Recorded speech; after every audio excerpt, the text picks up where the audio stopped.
So, this fitness enthusiast, John Burk, recently came out and started talking about obesity, and I feel as though he's missed a few points that I would actually like to bring up and add to the argument. So, before we continue, there's going to be a link below to his entire rant. I highly suggest watching it from start to finish, whether you agree or disagree, simply because in order to even understand the topic, you have to know both sides of it. So, that being said, let's get into it. Now, one of the first things I wanted to talk about is the fact that for many people who are obese, they bring up the topic of not being able to eat simply because, the cost of food and the food that's available to them is, it's either subpar or it's too expensive. And therefore, because of economic factors and reasons, you are basically limited to the food that you can eat. Now, that is a very solid argument. Now, I would like to add some context to it. So, I live in New York City. My girlfriend and I, at one point, she made, $11 an hour, and I was making next to nothing, actually, because I was in college. So we rent our own apartment, and we pay $925 a month for it. And that alone is way more than most people pay for an apartment anywhere else in the country. With that being said, we also have a car, we have debt, we have the usual economic factors that most families have. Therefore, we actually decide that we will only spend $300 a month on food. Now, $300 a month on food may sound like a lot to some people, but if you were to actually sit down and break it down, I think at one point we even found that we were able to do $2.50 a meal a day after you were to portion out all the food. Now, what food is this? Well, when we first moved in, we did the same thing. We fell into buying Hungry Jack, we bought cereals, we bought basically all the food that every single low-income house buys. I mean, you name it, we did it. Rice and eggs with a little bit of ketchup, we did it. It doesn't matter what it was, you can name whatever food it is, we have probably either tried it or didn't even buy it because it might have been too expensive. That's how meager we were living at one point. However, with that same budget, we decided after I started getting a gut, I ended up at 170 pounds, and I'm 5'8". And I gained so much weight in the short span of maybe 3 to 4 months that it was frightening. We both looked at each other and said, we're going to eat healthy. So what did we do? Instead of sitting down and saying, well, we're poor, we can't really afford healthy food. Look at Trader Joe's. They're so far away and inconvenient. This is before we had a car, when we used to just simply shop at our local Key Food, at our local Bravo, at our local grocery. Well, we did some research and we found that on every Sunday, there's a local a local farmer's market. You can go there, and for the price, and we found the price of, let's say, a big box of ramen, you could actually get the equivalent amount of veggies that may not last, I don't know, if you were to eat one set of noodles a night, 48 nights, yeah, it wouldn't last that long. But still, for $300 a month, you could go to Key Food, you can go to any grocery store, and you can get vegetables. You can get healthy foods. It's there. We started looking at the juices we buy. We go to BJ's now.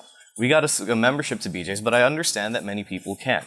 But here's the problem with a lot of people, especially those who live in New York City. They forget that outside of New York City and in many states, the cost of living is nowhere near as high as what we experience and what many Californians, and I'm sure there are a couple other states unrepresented, but yes, we are actually a minority. For much of America, much of obese America, they live in states where the same place they go to buy their junk food sells healthy food. They go to big box Walmarts, and instead of simply checking the sugar content, they just look for what's cheap and tastes good. I get this argument all the time that, the food that we are able to buy and eat is unhealthy, and therefore that's what keeps you from being fit. That's an illogical argument, because I'll say it like this. If you were to cut all soda and all soft drinks, all juices out of your diet, the amount that you spend on it and simply replace it with water, does it taste as good? No. But that's what self-control is all about. Not always getting what you want if the end result means that it's a better result for everybody. That's the problem. We often confuse self-control with things that we can't control simply because it fits the arguments that we are trying to make. With that being said, If you were to simply cut out all soft drinks, and we found that, and it's actually what we did. We cut out all soft drinks, simply reverted to getting nothing but water, and we found that the extra money that we saved simply from not buying juices and sodas was enough to offset the slight increase in cost you might have to spend if you are buying veggies. Lettuce is actually not that expensive, and a very quick and easy meal is to get little baby tomatoes, some lettuce, throw it together. I go and get kale, a big bag of kale for like $3, and I'll mix a little bit in at a time. The damn thing's still in there, and it's 2 weeks later. And put a little bit of salad dressing, nothing too serious, a little balsamic vinegar. You can get a bottle of that for like $4. And that'll last you like a month if you put it on sparingly.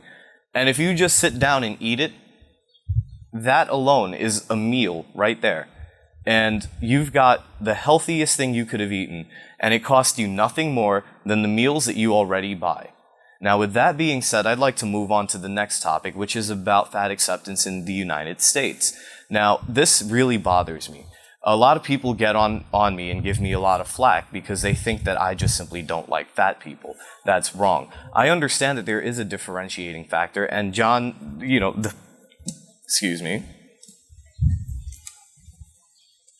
What's his name again?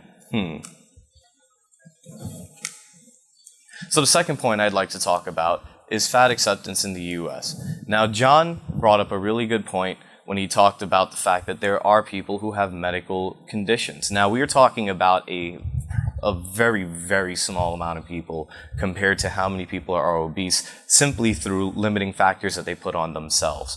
I'm not going to talk about it because he already talked about it, but I'd like to go a step further in terms of the image of it. Now, I don't know if you know, but there's a bra line, I think, Clinique.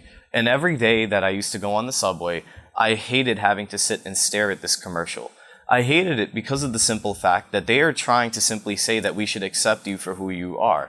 But the problem with accepting obesity for what it is the fact that unlike many things that we need to accept for what they are, whether it be race, whether it be religion, whether it be beliefs, obesity is something that is basically born out of ineptitude and laziness. And that is as simple as it gets. There is no excuse. There is nothing you can say. There is nothing you can prove. There are no texts you can point to that will back you up. It is that simple. Because any good scientist worth their salt would just simply tell you this. The laws of thermodynamics, the laws of energy. Energy is neither created nor destroyed. What is a calorie? A calorie is a unit of measurement. What does it measure? The amount of energy in food. How does your body run? It converts calories brought from food in the form of all of the proteins, enzymes, fats, carbs that are in food, all of the different ways that energy is stored within food.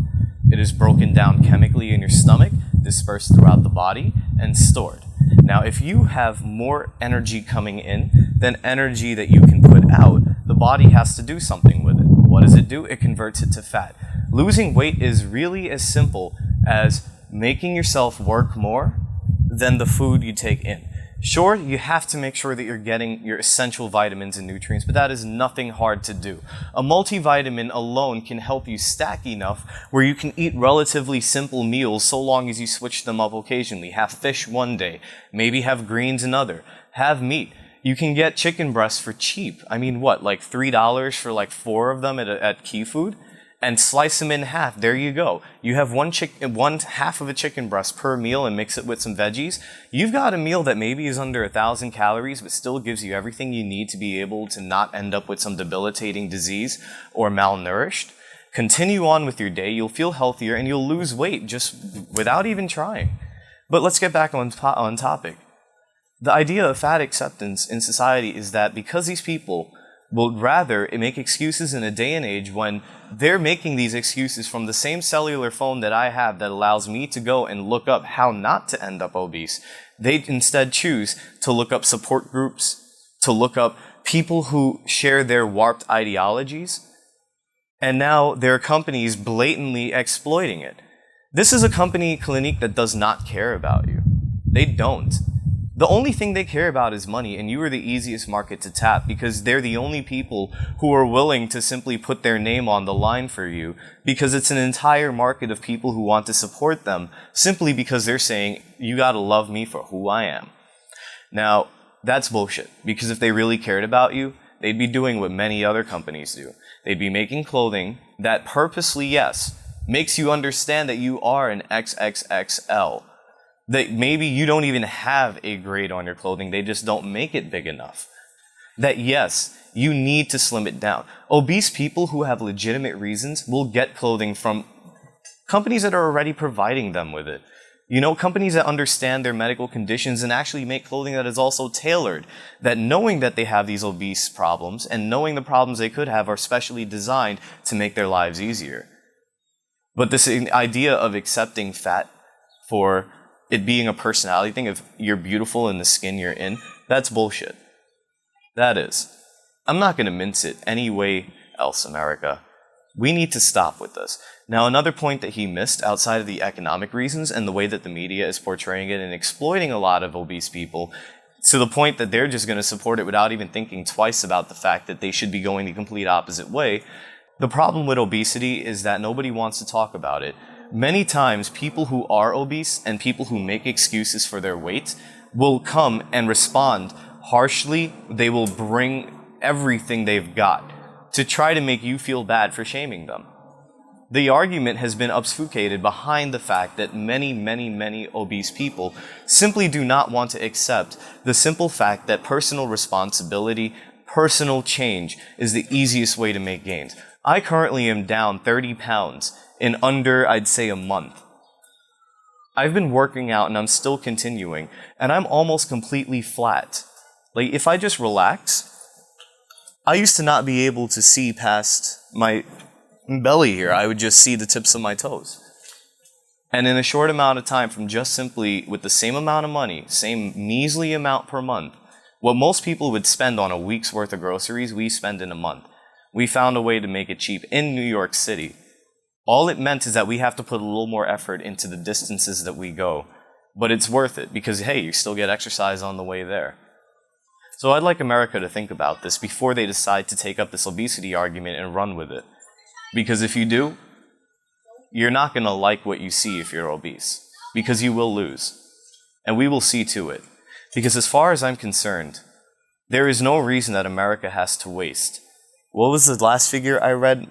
Was it 1.6 or 16 billion? Either way, the fact that the figure ends with a B is alarming. The fact that that figure is so large that we spend annually, supporting the obese, people who are not taking initiative. We're going to exclude those who are legitimately in need of government aid for their obesity. Let's just talk about the majority of obese people, the ones you see at Walmart on a hover round picking up junk food off the aisles, and their kids are 8 and 9 years old and they're fat. I'm talking to them.